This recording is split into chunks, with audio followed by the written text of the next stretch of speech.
Hello. Hello, What hello, up? Hey. hello, everyone. Welcome to another installment of Rupturing the Aesthetic. Um, I have been asked, and I'm honored to lead this discussion today. And I have here with me the great August Fanon, Hey, what's up, illustrious everybody? producer, and my comrade, my sister in arms, Khadijah, aka Future. Know what I mean? So,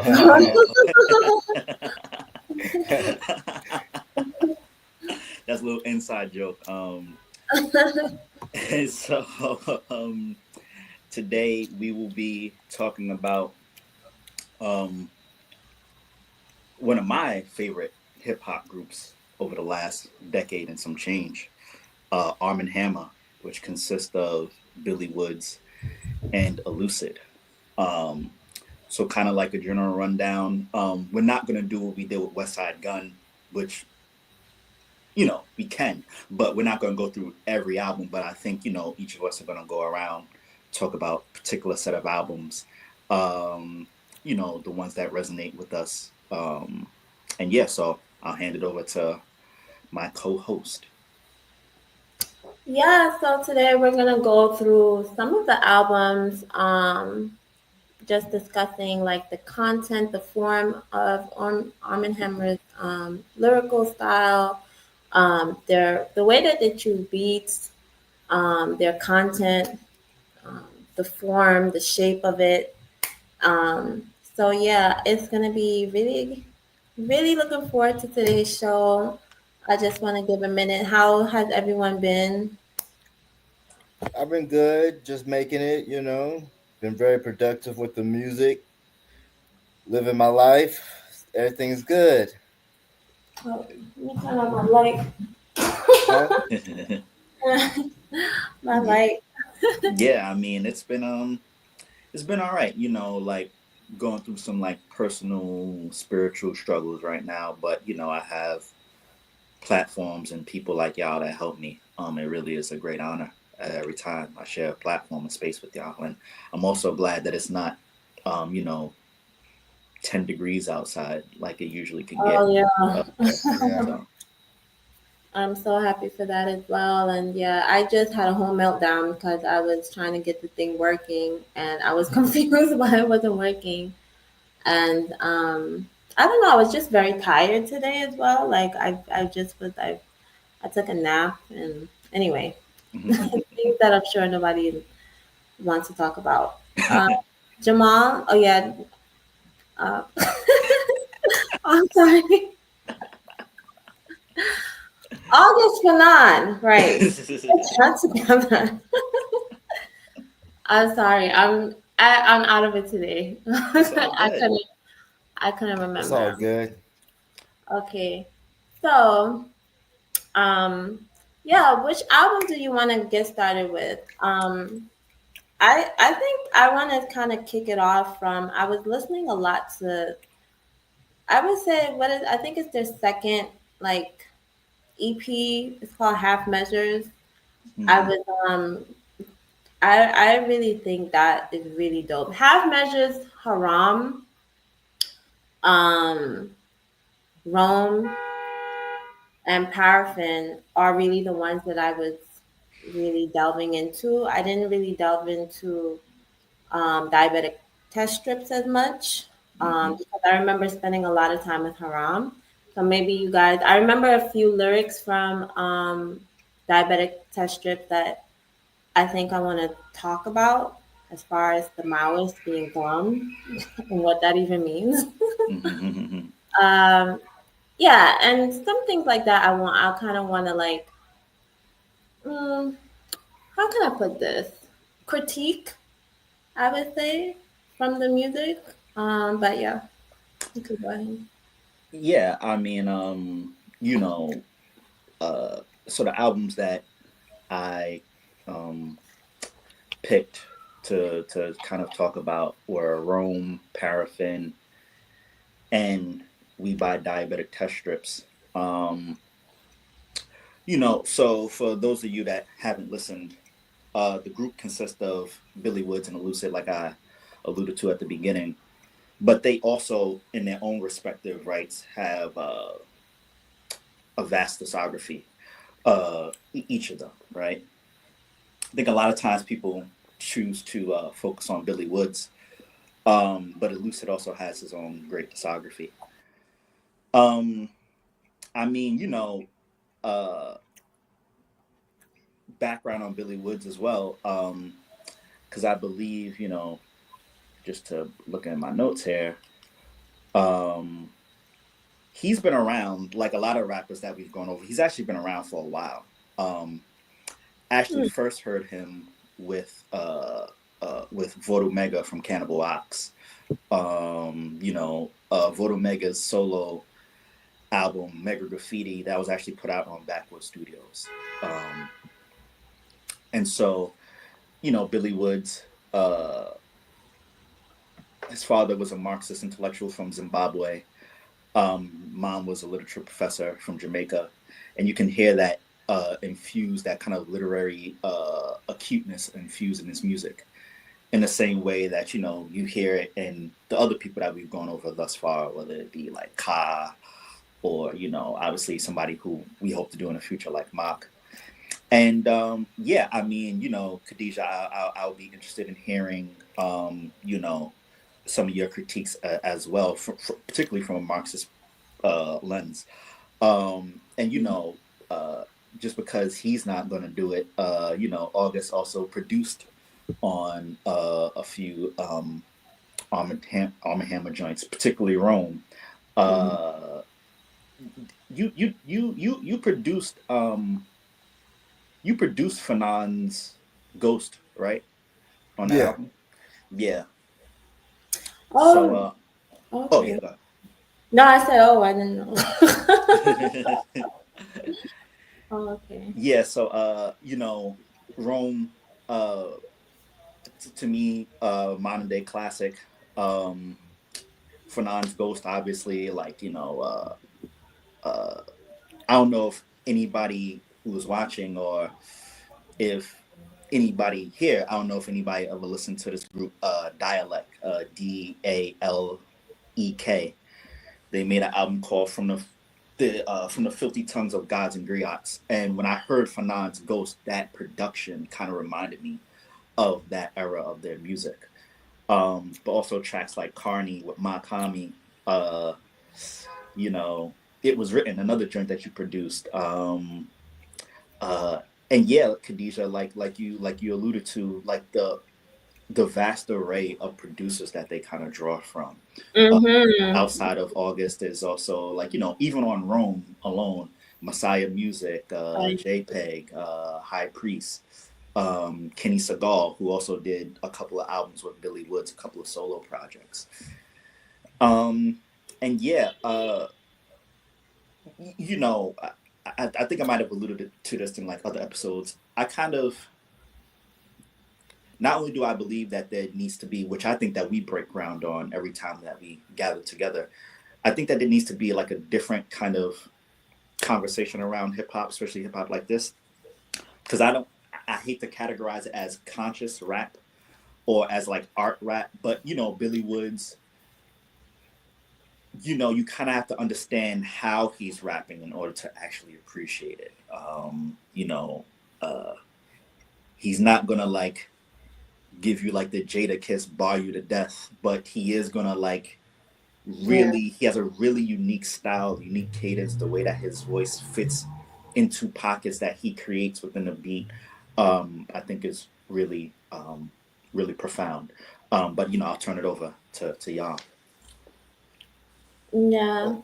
August, you want to go? Or, Oh yeah, sure. I'll talk about some of the albums I want to talk about and some of the things I want to talk about today. Um, I think I was going to give more of an overview because I'm pretty familiar with their whole catalog. So I wanted to talk about their catalog in like three different eras, from or how anyway three different eras as I see it, from Race Matters all the way up to We Buy Diabetic Test Strips. So I'm breaking down their albums in like three generalized categories that I've made up myself for reasons I'll explain later.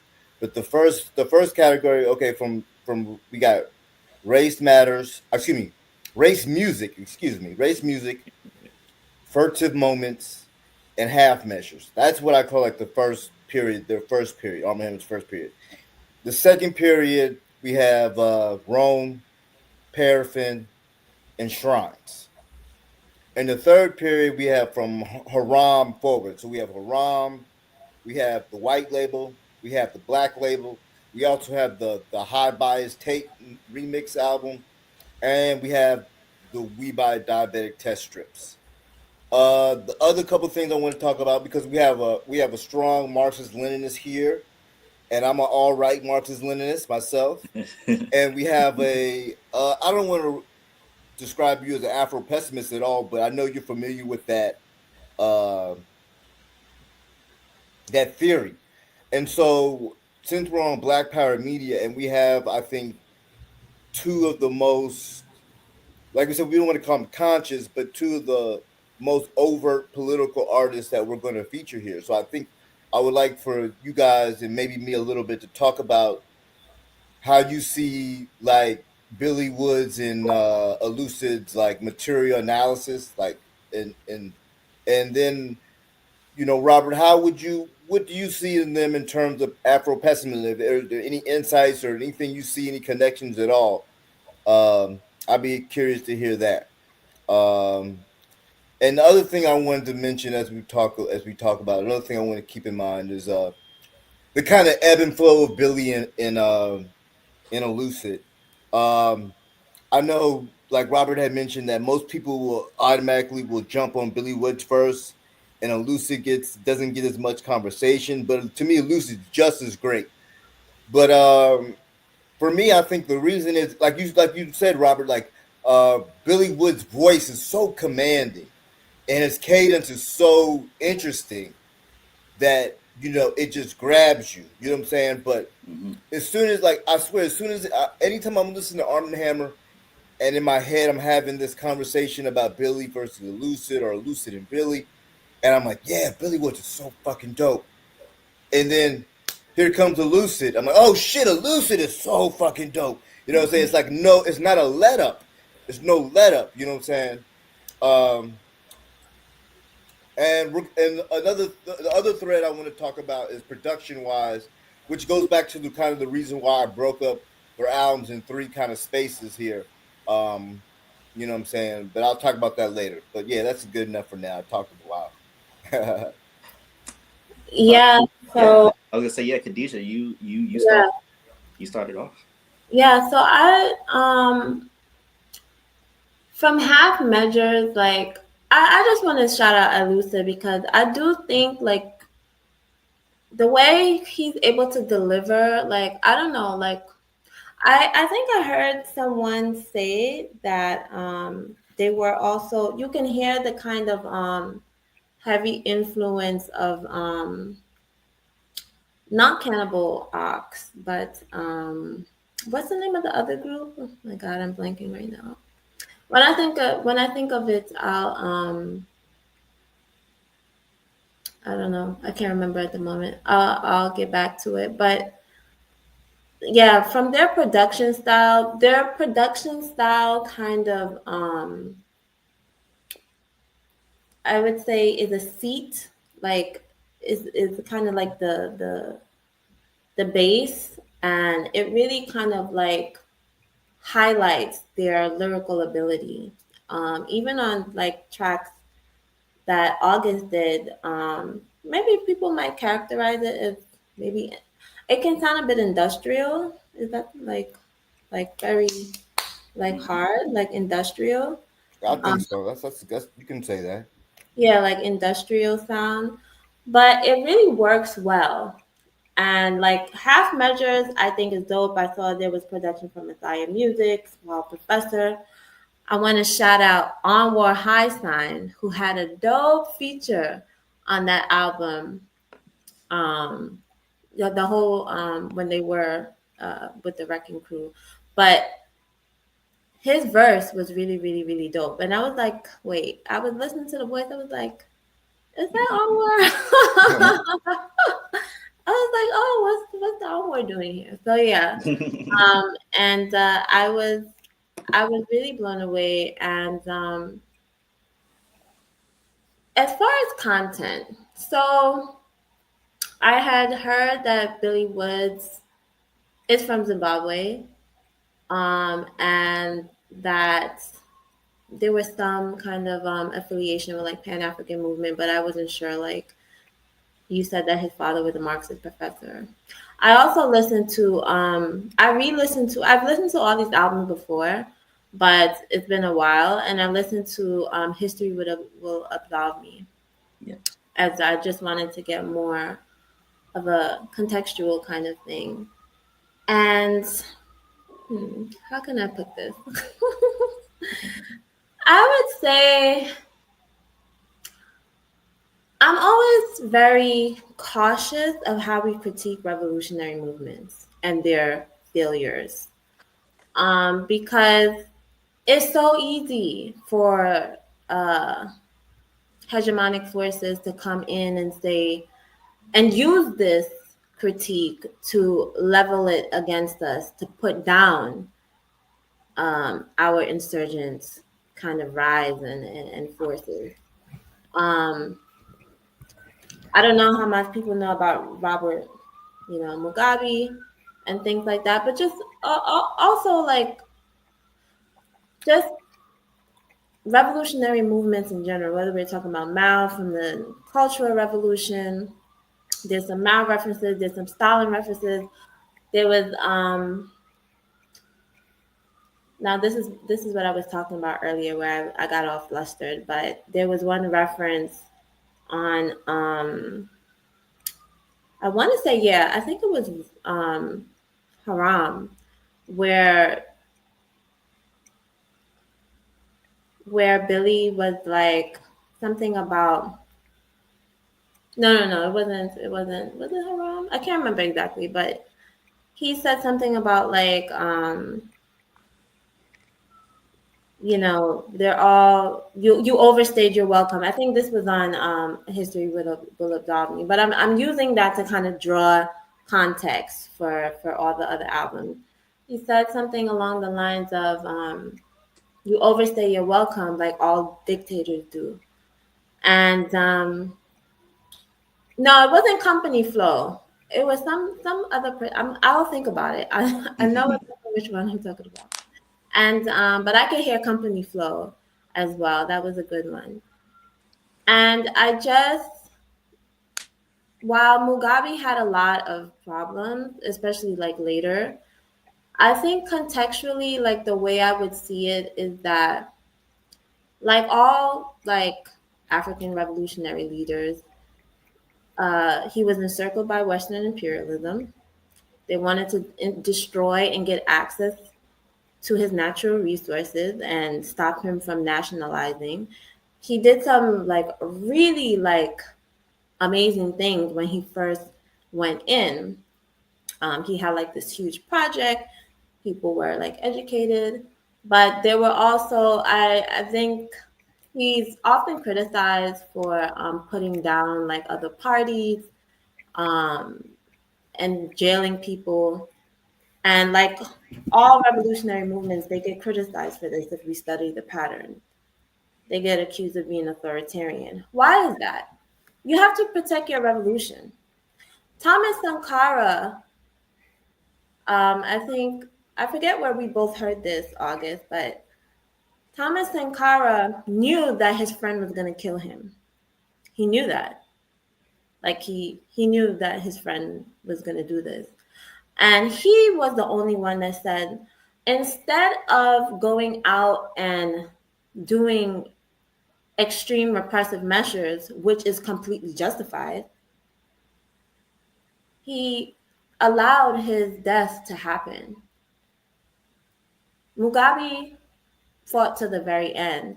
Now, we were both at a lecture where last Friday, shout out to December 12th movement, Shout out where to December 12th. shout out to December 12th, who also explained this to us, where,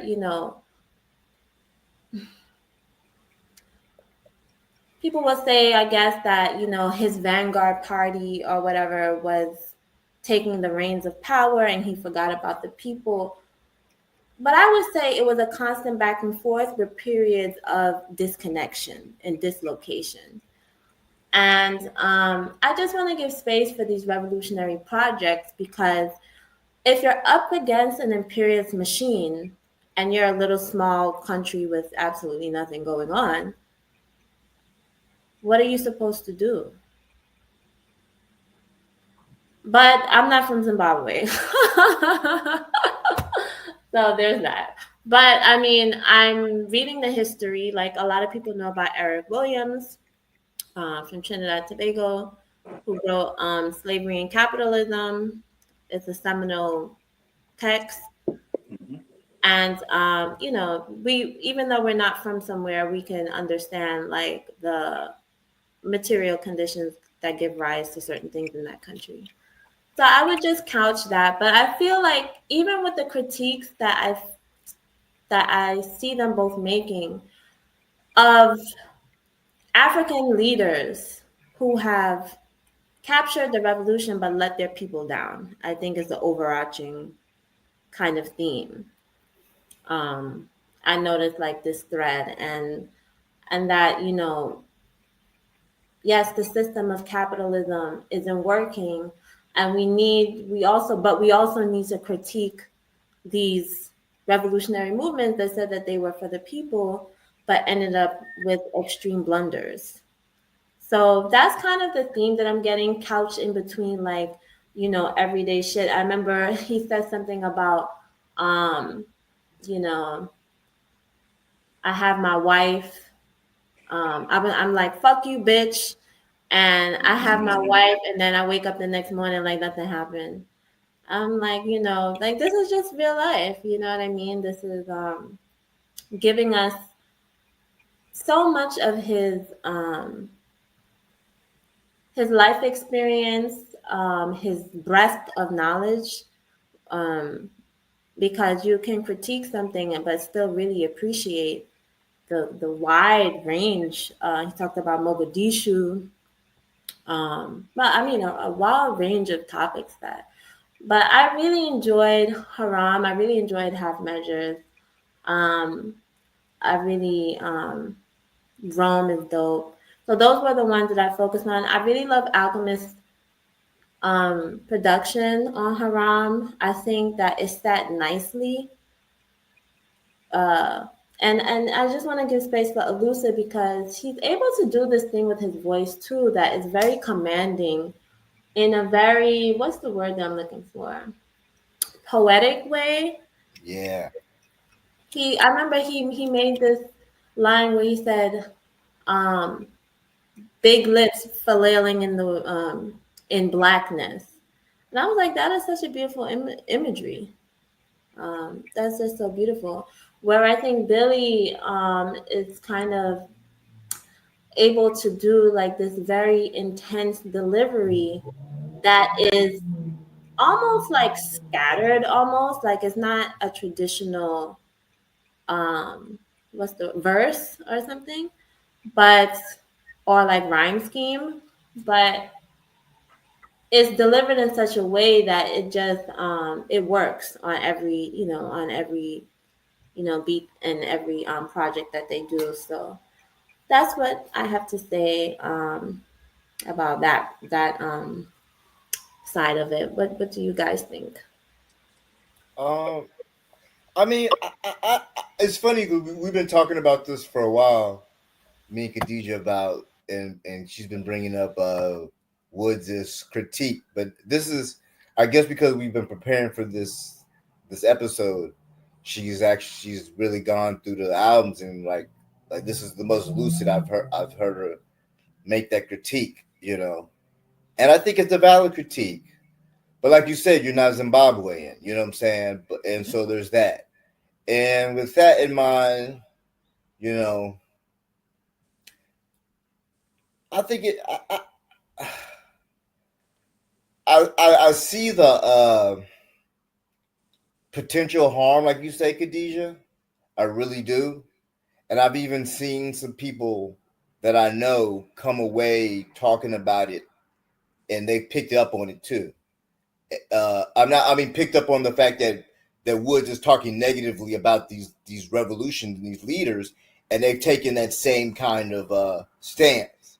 Well, I don't know if they did it because Woods said it, but or whatever. But they're in agreements, and this is a problem in the movement, you know. But at the same time, I think there has to be space for there to be a critique made, and what better person to make a critique, you know? And he says so much other shit as well, but that is just one of his. That's just one of his anchoring things that he always comes back to, you know. But what you said about Elucid is so right about his. He's got this like poetic command of language. You know, it's so beautiful. You know what I'm saying? Like, you know what I'm saying? Like his verses, I just be like moving my head, just be going. I'm like Elucid, like wow, Elucid's just and the content is so potent. You know, like every black reference, like he pulls from so much stuff. You know what I'm saying? You know, Woods too, but Elucid, man, he's crazy. But I guess that's all I got to say for what you just said just then. But like, yeah, oh yeah, I wanted to talk about. You said half measures, and you mentioned half measures, and like out of those, like I said, out of the way I look at their albums, I look at like I said, I look at half measures, race music, and furtive moments as like the kind of genesis of Arm and Hammer, and I think half measures might be my favorite out of that trifecta myself. It's probably like half measures, a little bit above furtive movements, and Race Matters third. But just listening to Race Matters and preparing for this, excuse me, Race Matter. I keep saying Race Matters. Preparing for this, I've been listening to race music a little bit, and I was thinking to myself, like, this doesn't sound as bad as I thought. Not that it sounds bad, but the stuff that I didn't like, the negative feelings, like I didn't feel strong about. Like, oh, this is good. I like this. I like this. This works. This works too. But as far as like what I wanted to say about them is their arc and their trifecta. Like Race Matters has the most residual production taste in the sonics of like Billy Wood's previous production. But at the same time, Race Matters out of those three, I guess because like they were EPs, that was the one that caught on. You know what I'm saying? I remember it had this bright cover. They were sitting on a park bench, and it looked very spring colors. There's like these two black men, and they're just sitting on this bench. It's like it's like race music. What is this? You know what I'm saying? It's crazy. And I remember it getting a lot of like press, at least on the social media and on the internet, and that was my introduction to them actually. I was like, okay, I never heard of those guys. I never heard of them before in my life. So 2013 is when I heard of them. But like I said, and yeah, that's all I'll say. I'll continue later, but you can go ahead, Robert. Go ahead, man. You can respond back to Yeah. what Khadijah was saying. Yeah. I mean, you know, so Billy Woods has a new album coming out. I believe it's called Gollywog. Yeah. And on the Backwood Studio description, it said that, you know, he's blending concepts from this, and this, and then the word Afro pessimism popped up. And so the first thing I want to say, and once again, I want to give a shout out to my brother Nuns for this insight. He said hip hop is, I would say black music writ large, but hip hop in this instance is a Afro pessimistic genre. And so let me explain what I mean Okay. by that. I think a lot of times, particularly on the left, particularly the black left, there is this um, need to kind of forego or ignore critical insights made by Frank Wilderson because of a lot of reasons. It was a theory that he admits was formed in the academy. And, you know, as Khadijah always points out, and as I always try to point out as a person that's in the academy, there is reason to be critical of academic theories that seep into the mainstream milieu. But I think it's also important to understand that Frank Wilderson, Jared Sexton was also an activist, but Frank Wilderson was and is a revolutionary Marxist, right? He fought with the ANC in South Africa. And so when I bring that into my conversation, that is why, August, what you said is so pertinent, because it does not mean, if he was here on the show with us, he would agree with 99% of the stuff that you said, Khadijah. Um, I think where the shift happens is understanding where the failures lie, not to not have a revolutionary um, kind of program or process, but to use the analytic to look at the problem differently. So before I go forward, because I do want to talk about the music, does that make any sense? Because I was thinking about it as I was talking as I was thinking, and sometimes my words can get jumbled.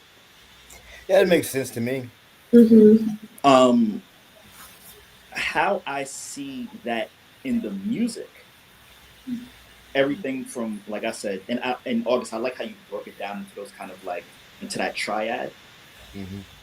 especially in the Rome to like shrines era. You know, stuff like Fanon's Ghost, everything from the production that you laid out to just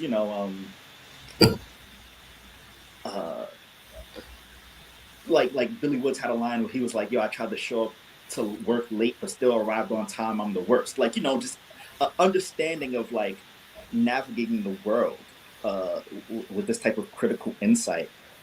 I believe is important, even when there are moments that you might disagree with the content of the actual music, um, because and once again, as Frank Wilson would say in terms of like the theory, pessimism does not mean it's like with Gramsci. Um, I have a pessimism of the kind of bourgeois, progressive Italians that think that we can fight fascism with like the same tools that we've been fighting it with. But I'm optimistic about the will of the proletariat to rise up and overthrow this particular capitalistic hegemonic structure. And so I use pessimism in that way, not to just be sad all day and do nothing, but to look at the problem more critically, as Fred Moulton would say. I'm not saying don't read these people, I'm saying read them more deeper. Hmm. Um, and so I think that Woods and Elucid, like you guys alluded to, on Haram, Elucid had this line where he was like, "We all know the Isleys before the Beatles," and because Right, right, basically, right, because right, right, as much as people want to fucking excuse my French, but they want to dick ride the Beatles, you know what I mean? They got their uh, cultural relevance in the United States by covering the Isley brothers. And right, so this is why I think that talking about music in this way, as opposed to going like, hear the amount of triple entendres in a fucking song, like besides doing that fucking corny shit, understanding how to use these particular artists and their insight, how can we understand the material analysis? How can we understand a socio cultural how do we understand a socio cultural analysis? And I think that you know Arm and Hammer does that well. But yeah, like we can develop the conversation. Hope that any of that made sense. So Yeah, yeah. I that think so. makes sense. August, do you want to respond? No, no, I'm okay for right now. You Yeah, go no, ahead. I I definitely hear you, and like I said, I think Wilderson's work is really important, and I do hear the threads of like a kind of um, sort of Afro pessimistic, um, maybe some through lines of like Pan African, like maybe Nkrumahist, maybe kind of through lines there. I don't know if they would say that, but that's what I'm hearing. And I hear it, and they even had like on Rome. they mentioned Walter Rodney, and the state, trying to basically, kill him. Um, and they talk about that, but I don't know how can I explain this. While I understand and I really believe that there's a deep need to really hold this sort of Afro pessimistic analytic at heart, because it's an analytic. It's not like a praxeological kind of thing, right? It's a lens through which you are able to better, view the world. And I do think in my own life, I have taken, a lot of, what Hortense Spillers talks about, Norman Najari. But where I feel like where I depart, my departure point would be like, I guess despite all of that, despite the blunders of our revolutionary movements, like, when I think about Wretched of the Earth, and what Fanon says, especially the chapter, on violence, even though he does make a critique also of the kind of authoritarianism that can seep in, it's like that visceral need to kind of keep fighting off the sort of imperialist constraints on Black people that blots them out from, ontologically just erases them. You know what I mean? Where your own sense of self is just continuously deconstructed and you don't know what you are anymore. Um, but I don't know if this is making sense, but that's how I'm thinking of it. And I think I wish there was more Walter Rodney and less of Wilderson, because I think with Walter Rodney, there's such a material understanding of, who was a student, by the way, of not Padmore. Who am I thinking about? Um, CLR. CLR. CLR James, who was a student and friend of, studied under CLR James. Mm-hmm. Um, there's an understanding, like, yes, we have all these problems within our movements, but at the same time, we shouldn't denounce them, because what is the other option? To remain, imprisoned, Mm-hmm. to just, there's this, I think I talked about it, or I made a tweet about it, or I did something where I'm saying, like, we want to critique so much. I think for me, people want to critique so much the Marxist method, which is a method to be applied according to context. But the fundamental understanding of the dialectical movement and contradiction within social revolutionary movement is so lacking, is so gravely lacking.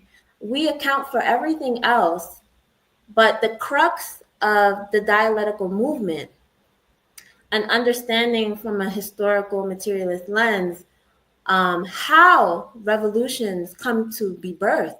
They're not like created from something new. They're birthed from the old society. That is the negation point. And so you're carrying all of the problems of capitalism, racism, chauvinism. You still have that. So when we have our revolutionary movements, whether we're talking about, Emile called Cabral, you know, we can't negate the fact that we have this. And I think that for me, this is all, and Walter Rodney critiqued this in Nkrumah.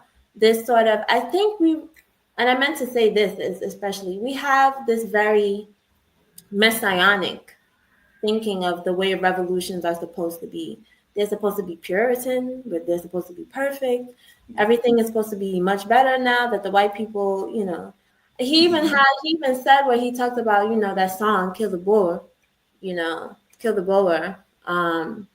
And so, yeah, I just feel like we can't think of our revolution in this messianic kind of way where, it's almost like we give more leeway for capitalist imperialism and for our own movements where we have this heavy sort of vilification against them. And I think for me, that's the point where I would like to see us account for dialectical materialism in a real and in real world way and contradictions. Um, so once again, like, and so I think that Wilderson would agree with you. He would say be more like Rodney than like him. Um, I think what I appreciate about his work, and so let me just from the standpoint of somebody that's in the academy, Joy James also got this. Shout out to Dr. Joy James. I got this understanding of how to critique this problem. The academy writ large seeks to take ideas a lot of times that are based in movements, break them down, and then divorce them from their radical or revolutionary movements or potentials and stuff like that, right? So a lot of times, even Marxism in the academy can, especially you point this out, Khadijah, a lot, in the Western bourgeois academy, Especially Marxism. it ends up being a kind of a kind of bourgeois literary thing as opposed to something to be applied politically, right? Like even my professor at at where I go to school, he talks about why he's teaching Marxism in English and not in history or in economics. There's that the academy seeks to do that. And that happens with every theory, right? So to go back to Wilderson, especially so if you forego like the mainstream Afro-pessimism book, if you start with Incognito, he's critiquing Nelson Mandela. He's critiquing, as Lawrence Grand Prix would say, he's critiquing Mbekiism. He's critiquing how Willie Mandela was marginalized because she wanted an actual revolutionary program to push forward. So he's not critiquing Chris Hani. He's championing Chris Hani. Yeah. When he writes He about also the says some other things about, yeah, that situation. yeah, he whether it's Chris Hani or even if we bring it back to the States, he's championing people like Sekou and Sophia Bukari, and Daruba. Um, I think what's helpful for me is, so you're right in the sense that a lot of times, and I hear this not even in terms of like Black revolutionaries, I just hear this in terms of revolutionary thought in general, where people, it's usually an emotional argument. It's, yeah, things are bad, but what is this program gonna do to like stop imperialism? So, like essentially what they're saying is, if you don't have a perfect blueprint or architecture for how a new world's gonna look like, what is the point of fighting? And what Mm-hmm. I appreciate about Wilderson is that he says, yo, we're going to give you the analysis, but we're going to cut off right here in terms of what Black people need to do in the streets in order to change this shit, because it shouldn't come from academics. That is why whenever I go into organizing spaces, like the ones that you invite me into or other comrades, I don't come in with, here's how we don't exist as selves. That's not going to Not drive, a winner. that's not going to drive, because Black people's material conditions need to be addressed in terms of like our housing, food justice, the whole thing. I do think that there's something, the optimism, if you want to say, within the theory is understanding that, oh, I don't have to adhere to Western hegemonic rule in terms of knowing how to tear this shit down. And that doesn't mean that you don't read Marx or Lenin or, the psychoanalytic side of Afro-pessimism. It doesn't mean you don't read Lacan Um, if anything, I see it as understanding those aspects in order to understand our revolutionary movement stronger. Now, where you're right, Khadijah, is when it gets into a certain avenue, usually people take these things and they misconstrue it and they distort it. But once again, I think that happens with every theory. And so, to wrap it back into the music, when he Mhm. talks, when, Billy Woods is talking about like dictators overstay their welcome. Listen, we all went to school in this wretched country. We're taught about how bad communism is from, when we're in grade school. But I also want to take like my one of my best friends in high school, Angelo. He was born in Hong Kong. Um, my partner's dad, may he rest in peace.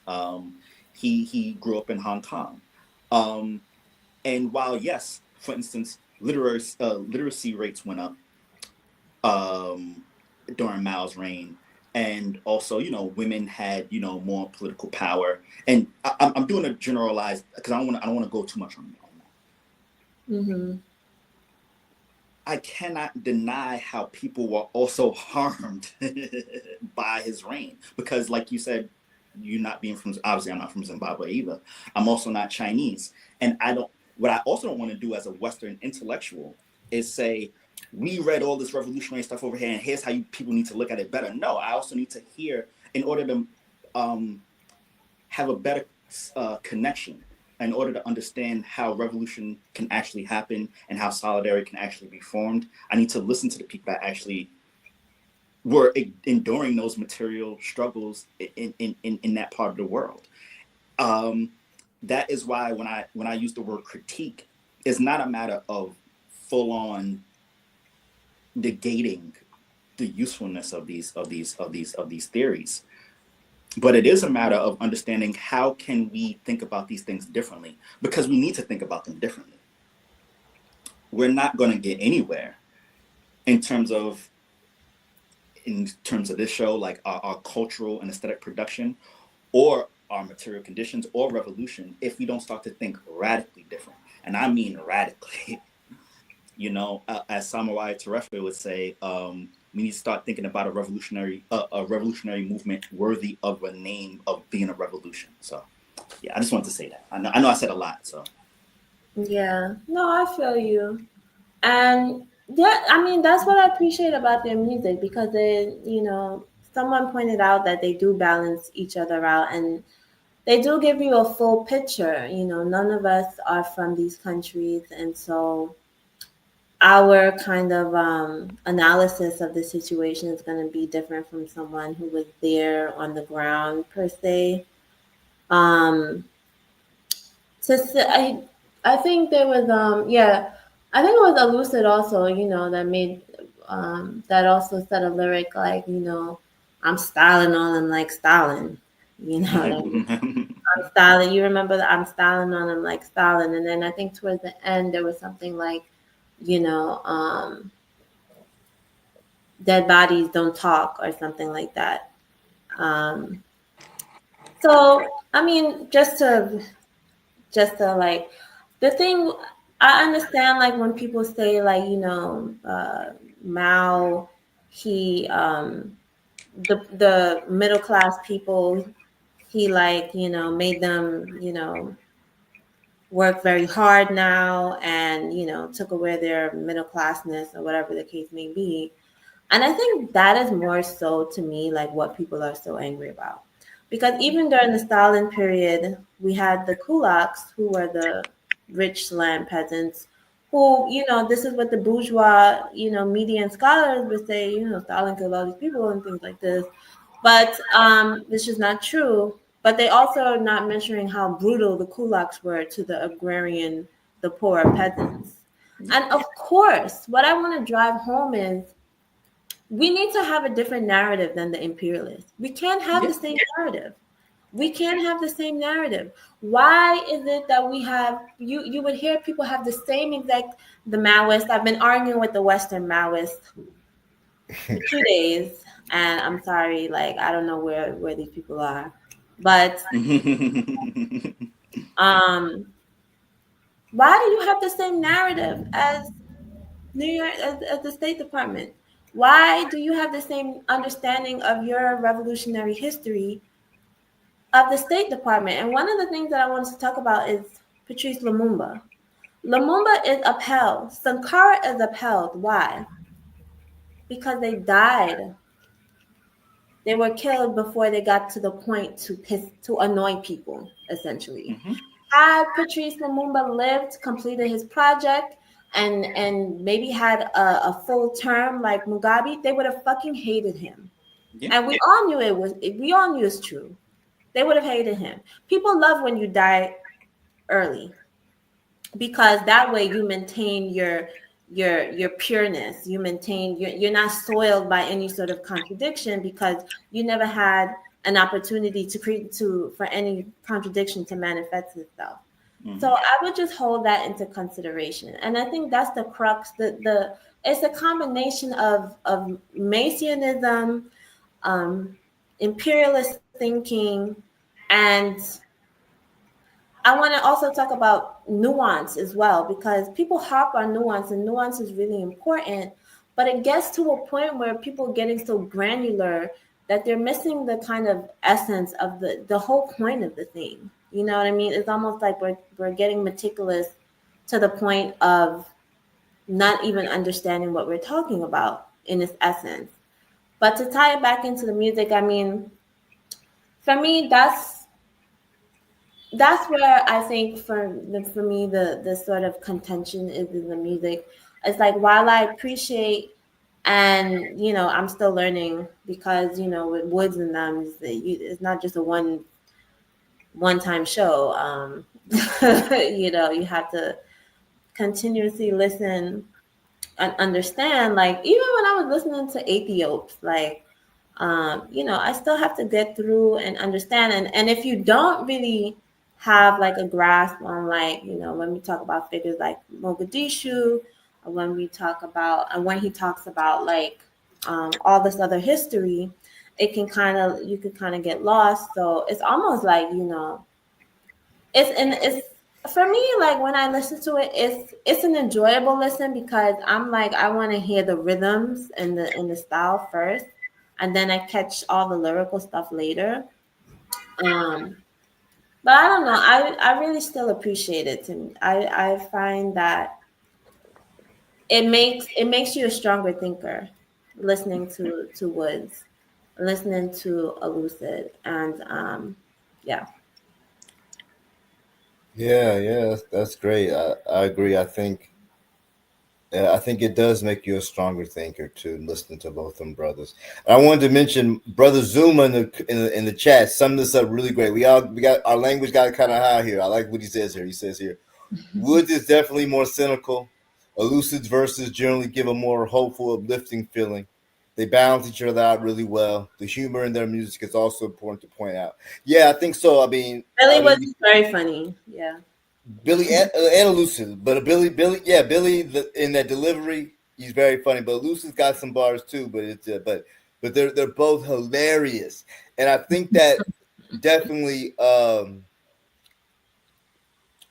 kind of evens balances out the heaviness of their content. Hmm. If you're really paying attention to their lyrics, if you get into their lyrics, that because and like I think it their wittiness and their high level of content and their insights really highlight the production as well. You know what I'm saying? It makes it that much more special.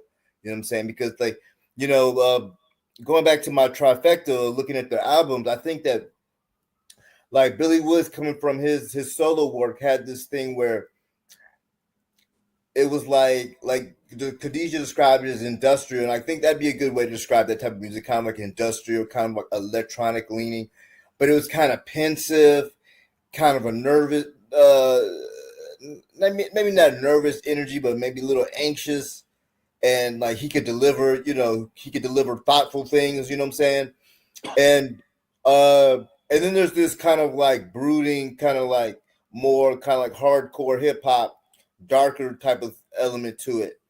Um, that Elusive was more rapping on like that type of stuff, and they were both very experimental. Both the production palettes were very experimental before they started working together in general. But then Race Matters comes, and it's like the reason like that. Like I kind of skipped over, even though that's the first one I got into, and that's the one that hooked me in. What I didn't like about it was some of the beat selections. You know what I'm saying? But even the ones I didn't like then, a lot of that I like now. But I can see my trajectory, my own growth, and I can see how like maybe Race Matters wouldn't connect with some people. But to me, like once they start cooking with this half measures and this furtive moments, and by the time we get to Rome, they're locked in sonically. You know what I'm saying? Mm-hmm. They're locked in. And what I like about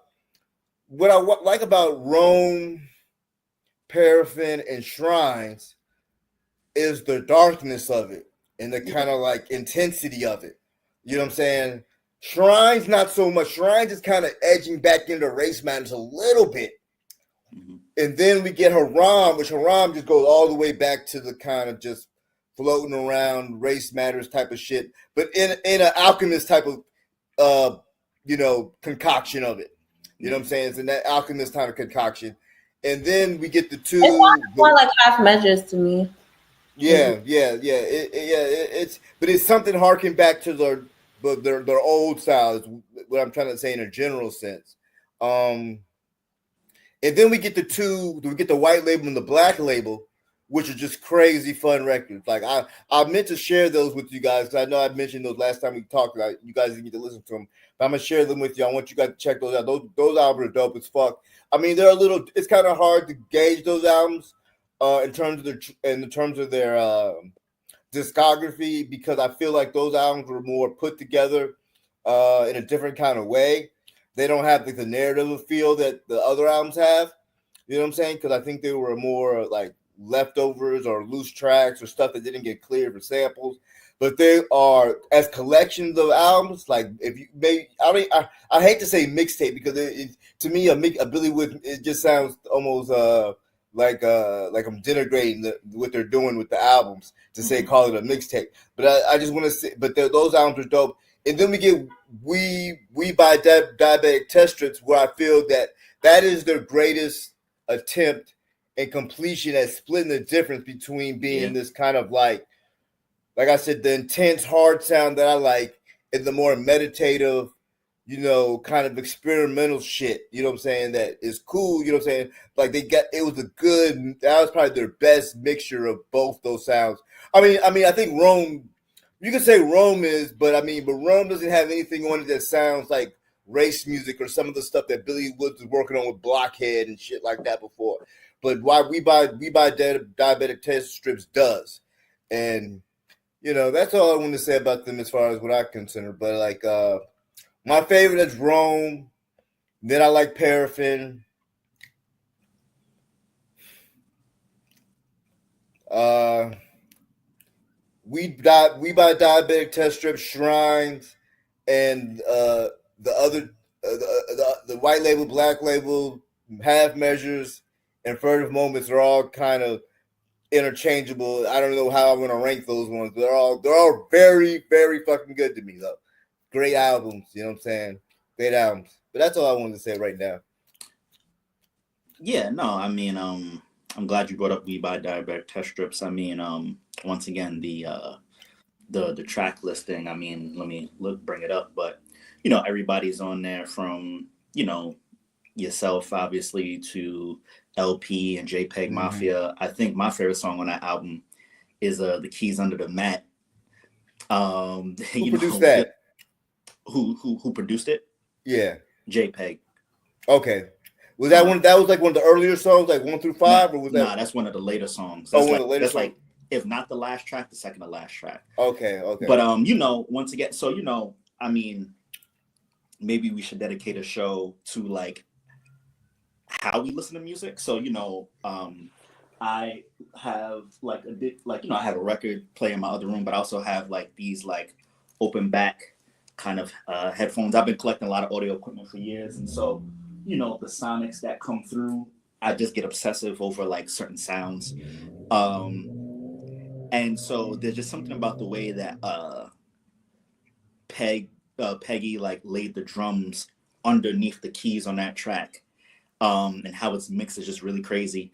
And going to what Zuma said, Billy Woods, he said it's Princess in the P, but it's a Glock 19 under the mattress. It's like, yo, that's like the core of like all of my work. It's like, yo, like it's Princess in the P. Yeah, we have our own version, but it's a Glock 19. You know what I'm saying? Yeah. And so I definitely agree. I mean, I think after furtive, because I agree with you. Race music was good. I only visited it like when I first listened. I only revisited it a couple of times. But I think from Rome on, they started to really lock in what they want to kind of sound like sonically. And I think the ones that I keep returning to are Rome, Paraffin, and We Buy Diabetic Test Strips. But yeah, Khadijah, when you brought up Haram, like it just makes me want to shout out Alchemist, because he's not just a producer that's just like picking up stuff for like work, like he's already established. But the fact that like he produced for like Mobb Deep and Jadakiss, and then you're producing for this underground group, and he's one of the few producers that can like have cachet in both the mainstream arena and the underground arena, and have it not seem like he's like cheating the Reaching. game. Yeah, it's cheating and So reaching. Yeah. shout out to Alchemist. Shout out to Alchemist, definitely. And I mean, and I'll make another point that about the Haram album as far as Arm and Hammer and the trajectory. That caught the attention of a lot of people that were not familiar with Arm and Hammer. I mean, to this day, like most people come up to me if I mention Arm and Hammer, they're like, "Oh yeah, they did that thing with Alchemist. Oh yeah, I love the thing with Earl and Alchemist." So that got them a lot of good looks and a lot of attention. The other half of that I feel is this: like Arm and Hammer is awesome. You should lock in. You really need to lock in. In general, like they are fucking phenomenal. I'm glad you got here because of Alchemist, but you need to go back and you need to go forward with these brothers because they are fucking top notch. Mm-hmm. Right, and Mahami did a fucking sick verse on it was Carnegie. Carney's. Carney's, yeah, Carney's. That was a really really dope verse. I think there was one with not on that album, but there was one with Rock Marciano. That was on History Will Absolve Me. Yes, that was on History with him. I was like, oh, it was it was nice to hear Rock on bouncing back and forth with Billy Woods, talking his fly shit, but like really trying to not really contort, but really melding into that sort of vein that Billy Woods does so well. That I really thought it was good. But to talk about Haram, Curly Castro had a wicked feature on there. Mm-hmm. Curly Castro had a wicked feature On Church Avenue. Paraffin and Rome. Like, yeah. I mean, that was my first time hearing him was on Rome. I was like, yo, who's Curly Castro? This is like one of my favorite verses from the whole damn album. Like, I remember it like all the time. But yeah, Castro's incredible. Castro, particularly, I like him. I mean, Wrecking Crew's crazy shout, Prim Rock, you know what I'm saying? But Castro, yeah. Mm-hmm. Yeah, no, it was really dope. And I remember like when it came out, like what, like 4 years ago when I first heard it when it came out. I can't Which remember. one? Haram. Yeah, it came out 2021. Yeah, like about like 3.5 years ago. That I still remember like Curly Castro's part. You know what I mean? Like I just think like the people that they work with, and the way that they're able to like bounce off each other and sonically what they're doing. Because like you said, there is a shift between like Half Measures and Paraffin and Rome that takes place that I think that yeah, they really begin to not only lock in, but the content also changes. It also gets like a lot darker. I would say a lot like grittier. Like they seem more unafraid to say certain shit. Like, you know what I mean? So I don't know. Like, I don't know. I feel like when you listen to Billy Woods, like he definitely helps you want to become a better writer, like in whatever genre. I'm not even talking about like hip hop necessarily, but like you can tell they have a vast array of like um, styles that they're pulling from. But yeah, Elusive too. yeah, I Elusive too. wanted to. Elusive too. And Lucy's new album is really really dope. Yeah, Revelator. Yeah, must buy Fried First. Yeah. Buy Fried Fish Friday. I really, really like that song. And I was also telling August, like, I don't know if, there's a lot of West Indian references as well because you mentioned that Billy is Jamaican. I'm not sure where Elucid is from. Does anyone know? Hmm. No, I actually. thought. I mean, all I know is he's from Red Hook, Brooklyn. I think, but I don't know what the ethnic Uh, background is per se. The Yeah. breakdown. I'm not all the sure. way out there in Red Hook? Yeah. But like, yeah, I mean, there's a lot of like heavy West Indian influences that I think are really important to pay attention to the kind of spiritual element that they're pulling from as well. Um, Oh yeah, that's big too, Yeah. especially with Elucid. But yeah, Billy too. But Elucid, yeah. yeah, Elucid's like I heard somebody called Mock Homie like evil most death or Yeah. evil. My man Dan, shout out Dan. He called Mock Homie evil most death.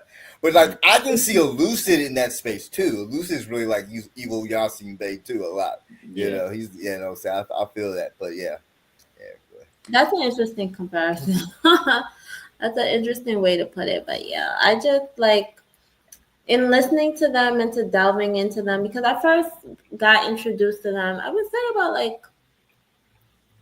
4 or 5 years ago. I can't remember exactly what it was. It wasn't Haram. I think it was haunted hiding places Yeah.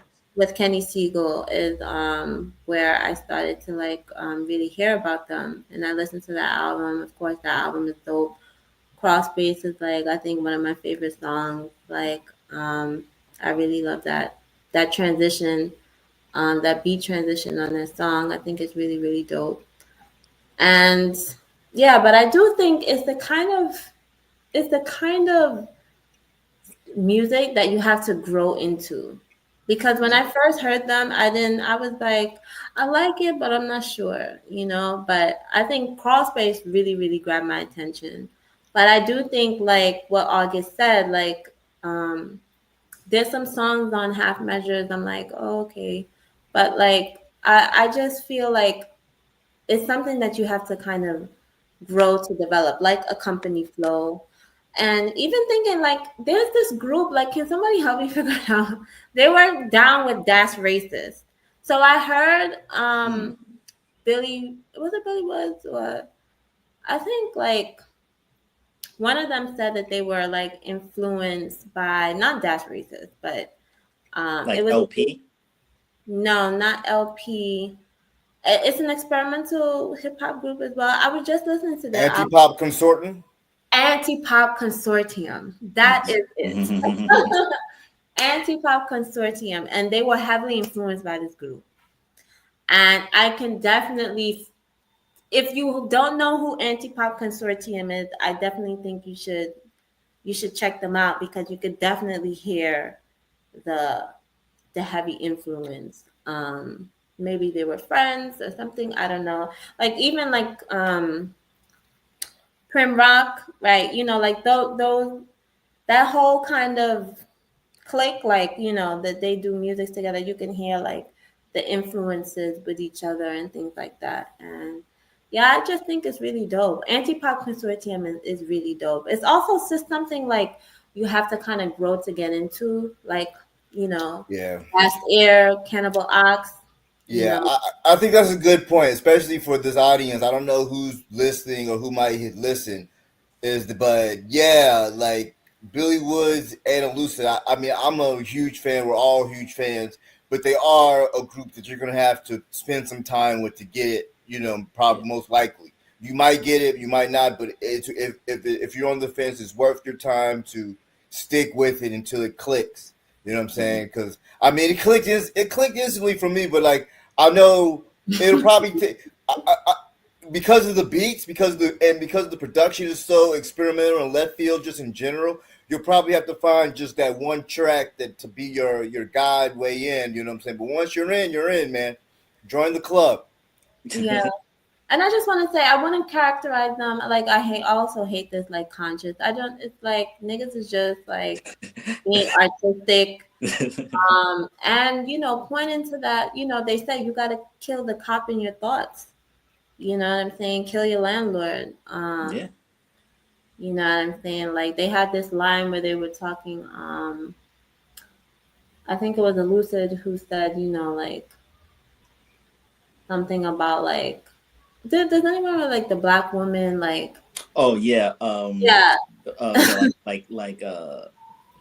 Yeah. Man, something about like the black woman's pussy and it's like something close to God or something like yeah, that. yeah. That was Yeah. the opening line. I'm like, Yeah. damn. Well, Yeah. like it was something like that, and I just feel like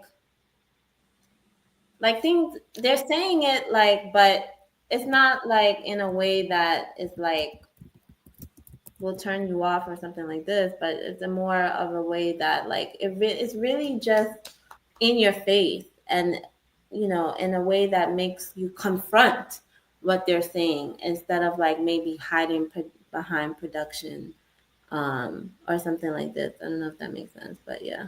I mean, yeah. I mean, I think to start to try to wind down. I mean, I think that for me, they clicked instantly. I didn't have to like for certain things to catch on. I obviously had to listen again, but once I was Paraffin was my introduction to the group. Like I said, I heard about Billy Woods years ago, and so I Mhm. agree. Like you will, and also it's like yeah, like whatever conscious, unconscious. It's like yo, niggas also have tracks with like Billy Woods. You feel what I'm saying? Billy Boldy James. Right. Yeah. He has Um, a track with Denmark Vesey. They have a track with Denmark Vesey. yeah. Hmm. And so yeah, y'all. I mean, with that being said, thank you for joining us for this episode. As we, wind down, any other closing remarks from my co-host? Yeah, I just want to say, if you haven't listened to Arm& Hammer, I think that you should listen to it. If it doesn't click for you, because I remember someone actually saying that, I just can't get into Billy Wood's like rhyme pattern. Like it just doesn't make sense to me. And like I remember thinking like you don't make any sense to me. Right. Right. Oh my god. What do you mean by you can't get into lyrics? But I mean, Blows my mind. not able to appreciate, like just like a lot of younger, people that, listen to a lot of underground, they don't know anything about like Big Daddy Kane. They don't know anything about like X Clan. And it's like when they hear it, they're not able to appreciate it. You know what I mean? They think like because you're so locked into something else, like you don't even know the whole history of where the sound like evolved from. Hmm. So I don't know. What do you guys think about like death grips? Real quick before we. I mean, I love so that some of the anti pop consortium, like that group, Dialect. Mhm.